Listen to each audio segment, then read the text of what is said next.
Dans la fiche d'activité 1A, l'objectif est de déterminer le lieu de fabrication de la matière organique au niveau de l'organisme même de la plante. Donc l'organisme, c'est l'intégralité de la plante avec ses feuilles, ses fleurs, ses racines, telles que nous l'avons décrit dans l'introduction. L'expérience ici consiste à prendre deux types de plantes, une plante toute verte et une plante dite panachée, c'est-à-dire dont les feuilles sont vertes et blanches. Pour les feuilles toutes vertes, on décide de mettre sur l'une d'entre elles un cache noir afin d'empêcher la lumière de venir sur cette partie. Alors, on nous dit qu'on va utiliser de l'eau iodée. L'eau iodée, ou encore appelée Lugol, sert à mettre en évidence la présence de matière organique de type amidon, qui est un sucre complexe. Cette matière organique va réagir avec l'eau iodée, qui est naturellement orange, et va alors donner des nuances violettes, marron ou même parfois très foncées, noires. Pour pouvoir bien observer cette variation de couleur, il faut tout d'abord enlever le vert présent dans les feuilles. Et pour ça, on va faire subir à notre feuille plusieurs bains. Un bain d'eau bouillante pour commencer, pour ramollir et casser un peu les cellules.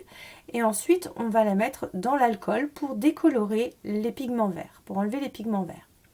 On va ensuite récupérer cette feuille qui est totalement blanchie et là, on la plongera dans l'eau iodée. S'il y a présence d'amidon, elle deviendra donc violette.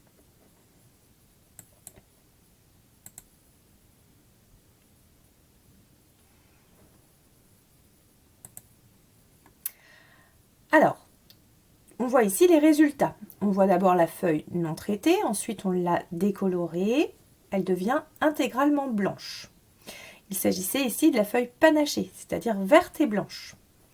Et lorsqu'on la met au contact de l'eau iodée, on voit bien apparaître des zones violettes et des zones qui restent orangées. Pour les feuilles uniformes, même chose, elles ont été décolorées, donc elles sont passées par cette étape toute blanche. Et lorsqu'on les traite à l'eau iodée, elle devient toute violette pour celles qui n'avaient pas le cache.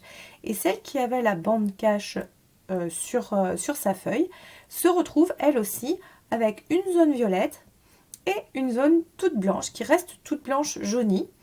C'est-à-dire que dans cette zone, cette zone correspondait à l'emplacement du cache noir.